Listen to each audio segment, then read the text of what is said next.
Alors, cette vidéo, je l'ai appelée niveau avancé, c'est-à-dire que vous avez envie d'aller un petit peu plus loin avant de revoir votre maître d'œuvre instanté pour parler de ce que vous avez arbitré. Donc, on va voir comment sont provisionnées les tarifications des topics. On va voir aussi comment vous pouvez observer et analyser les arbitrages que vous avez réalisés sur ce fichier. Et puis surtout comprendre que vous êtes sur un support de discussion et non pas un support de décision. Vous prenez des décisions à l'instant T, pour ne pas faire de jeu de mots, mais ce sont des décisions qui peuvent évoluer dans le temps. D'accord ? Vous partez sur des hypothèses de travail qui vont être vraiment un outil de discussion avec votre maître d'œuvre instanté. Donc là, on est en face d'une rénovation complète. Alors, contrairement à la version que vous avez dans la première vidéo, cette fois-ci, on a inclus les définitions des différents topics. Voilà, donc vous n'avez pas plus besoin d'aller rechercher dans votre carnet de programme. Mais sinon, c'est la seule modification. Alors, comment sont provisionnés les prix ? Vous êtes encore en LCA. Si vous voyez cette vidéo, vous êtes donc dans le contrat d'architecture, c'est-à-dire le contrat où votre architecte va travailler, votre maître d'œuvre instanté, architecte ou architecte d'intérieur, va travailler par ses propres moyens. Il va travailler sans entreprise. Sauf pour certains topics qu'il ne connaît pas, on ne connaît pas tout, mais pour la plupart, il va faire ses propres provisions. Et ses propres provisions de prix, je parle, de quantité et de prix, il va les faire en fonction de ce qu'il connaît aujourd'hui, de votre projet. Il est clair qu'à ce stade, vous n'avez pas encore toutes les références, vous ne savez pas encore exactement où se trouve chacune des pièces, parfois on n'a même pas encore les plans pour pouvoir faire cette chose-là, mais on sait que la chambre va faire certainement pas 5 mètres carrés, certainement pas 30 mètres carrés, mais on sera de l'ordre de 18, 20, 15 mètres carrés. Ou alors, chez vous, c'est une chambre qui fait 30, ou c'est une chambre qui fait 10. Mais votre maître d'œuvre instanté connaît l'ordre de grandeur de votre pièce. Il est donc en capacité d'avoir un ordre de grandeur des quantités et un ordre de grandeur des tarifications qu'il connaît grâce à tous les devis qu'il a déjà reçus. Donc, on est bien sur une approche budgétaire. Ce ne sont pas les prix que vous allez signer pour le chantier, ce sont des provisions. Votre maître d'œuvre est en train de vous dire, Madame la cliente, Monsieur le client, en fonction de ce que je sais, de ce qu'on a discuté de la chaudière, il semblerait que nous soyons aux alentours de 16 500 €. Ce n'est pas un prix défini. Alors, vous allez pouvoir aussi arbitrer ici dans la colonne jaune en disant est-ce que c'est impératif ou difficile de s'en passer. Je vous renvoie à la première vidéo pour comprendre ces choses-là.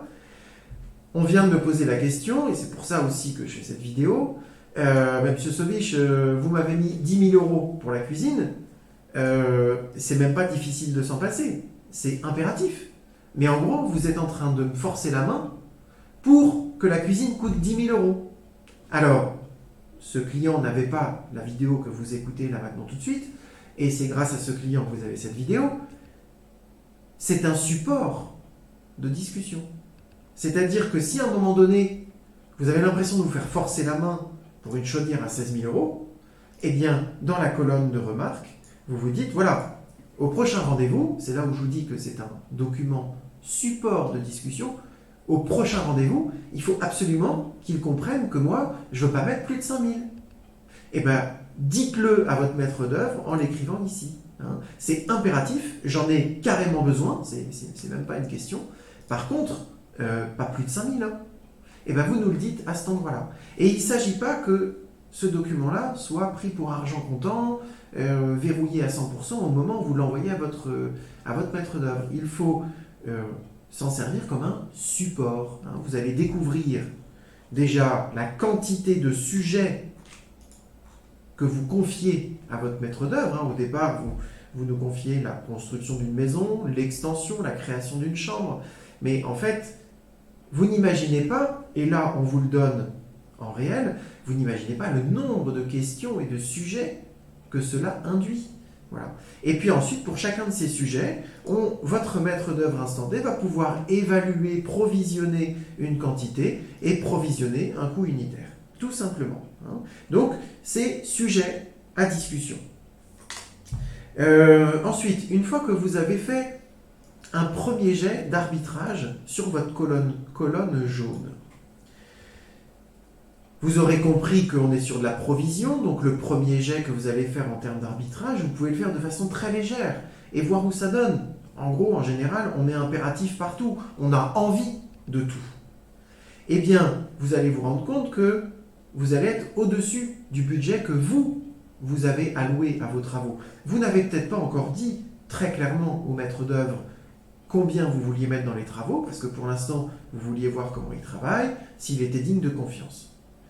Mais là, maintenant que vous êtes en face de vous-même, vous vous dites, mince, s'il a raison sur ces quantités et sur ces tarifications, alors là, je vous renvoie sur le professionnalisme et les formations qui sont données aux maîtres d'œuvre pour dire que vous avez des gens formés, compétents devant vous. Ce sont des gens qui ne sont pas rémunérés au pourcentage. Donc, peu importe le montant qu'ils mettent pour chacun des topics, ça ne changera pas leur rémunération. Donc simplement, ils ont fait preuve de pragmatisme, de bonne foi, et ils ont dit, on est de l'ordre de 25 mètres carrés, on est de l'ordre de 25 mètres linéaires, et du coup, avec un tarif unitaire, alors là, à vous de le calculer, 1100 divisé par 25, et vous avez le tarif unitaire. D'accord ? Et du coup, avec une vision froide et sans émotion, votre maître d'œuvre instanté vous dit clairement, ben voilà, si je ne me suis pas trompé, ça va vous coûter 1100 €. Mais par contre, vous pouvez dire, bah écoutez, j'aimerais bien qu'on revoie le prix ou qu'on revoie le métrage, il y a peut-être un souci. Et voilà, donc encore une fois, un support de discussion. Voilà. Donc la première fois, vous mettez certainement impératif partout. Vous vous retrouvez avec un budget qui est bien au-delà du chiffre que vous aviez en tête. Eh bien, vous pouvez continuer à travailler sur tous les impératifs. Si je devais descendre à 150 000 €, qu'est-ce que je mettrais, qu'est-ce que je sortirais de mes impératifs? Dans ces impératifs, qu'est-ce qui est finalement pas si impératif que ça? Et vous réitérez votre travail jusqu'à obtenir, au moins dans les impératifs, si ça se trouve, vous avez le tarif plus loin, hein, vous avez un budget qui correspond à ce qui était discuté, et tant mieux, voilà. Mais quand vous êtes dans les impératifs déjà au-dessus du montant, ça veut dire qu'il faut aller retravailler les impératifs et comprendre, noter ce que vous pouvez enlever. Alors, chose que vous pouvez faire, c'est trier les topics de A à Z. Donc vous réunissez tout ce qui est de l'ordre des portes, tout ce qui est des éclairages, tout ce qui est les escaliers, tout ce qui est les baignoires et ainsi de suite. Est-ce qu'il me faut vraiment 3 baignoires sur l'ensemble de mon dossier? Bah peut-être pas. En fait, peut-être que 2 baignoires ou une baignoire et 2 salles de bain avec une salle d'eau, c'est peut-être pas si mal. Et donc d'un seul coup, je vais mettre difficile de s'en passer sur 2 et je vais commencer à diminuer mes impératifs. D'accord? Alors, je vais faire CTRL Z parce que je vais renvoyer le fichier à mon client. C'est du live, hein. On a eu le rendez-vous en début d'après-midi, on est en milieu d'après-midi. Et je fais cette vidéo pour expliquer certaines choses qui n'étaient pas forcément comprises, même pas forcément expliquées. Donc là, on est en plein dedans. Donc vous pouvez trier dans cet ordre-là. Vous pouvez aussi trier, on réouvre tout le monde, et on va trier les quantités dans l'ordre décroissant. Ce qui fait qu'ici, vous allez avoir les plus grandes quantités. Vous allez vérifier que, est-ce que c'est réaliste, les 152 ? Est-ce que ça correspond vraiment ou pas? Bah oui, mince, ça correspond vraiment. Et puis 25 000 €, si je divise 25 000 par 152, bah, ça reste raisonnable. Mince, c'est vraiment 25 000. Bah, voilà, donc au moins vous comprenez comment votre budget est fabriqué. Puis si vous avez un doute, encore une fois, vous l'écrivez, pas de problème. Alors, vous pouvez aussi, une fois qu'on a trié les quantités, c'est une chose, mais ce n'est pas forcément les plus grandes quantités qui sont les plus gros prix. Donc vous pouvez aussi trier les plus grands prix. Alors, il faut retirer les montants à finaliser et les inclus. Voilà. Vous avez, il se trouve que c'est encore les 25 000, mais là ici on a l'assainissement non collectif qui est estimé à 21 000 euros. Bon, il se trouve que celui-là il vient d'un devis, donc on avait le vrai prix. Et donc, ok, donc là j'ai déjà près de 50 000 euros. Et puis là, une chaudière, bah, ça y est, j'ai largement dépassé les 50 000. Et finalement, bah, voilà comment est fabriqué mon provisionnement, le provisionnement de mon projet de travaux. Alors, c'est pas tout à fait fini, parce que vous avez en bas deux feuilles. Alors, vous, la plus intéressante pour vous, je pense, c'est la synthèse arbitrage MO, maître d'ouvrage. MOIT, c'est le maître d'œuvre instanté, qui lui voit sous le prisme besoin, conseillé, proposé et souhait avec un total.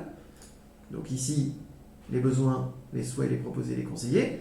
Il les retrouve ici par localisation. D'accord ? Vous, ce qui va vous intéresser, c'est plus votre arbitrage à vous, impératif, difficile de s'en passer, ce serait bien, et ainsi de suite. Alors, vous pouvez trier les impératifs. Alors, on va trier déjà ça dans l'ordre croissant, donc dans l'ordre alphabétique. Donc là, vous retrouvez facilement les bureaux parce que c'est N1 bureau 2700. Voilà. Mais vous avez peut-être envie de savoir, on fait un clic droit sur le total des impératifs, trier du plus grand au plus petit. Voilà. 38 000 euros les interventions globales. Mais qu'est-ce qu'il est bien d'aller me mettre ce maître d'œuvre pour que ça fasse 38 000? C'est ce qu'on va voir juste après. Donc là, j'ai 38 000, 22 000. Voilà, qu'est-ce qui me coûte cher? D'abord, les interventions globales, ensuite la cuisine, la cave, et on descend. Bon. Maintenant, les non retenus. Qu'est-ce que je n'ai pas retenu? Comment je peux l'analyser? Du plus grand au plus petit, 29 000.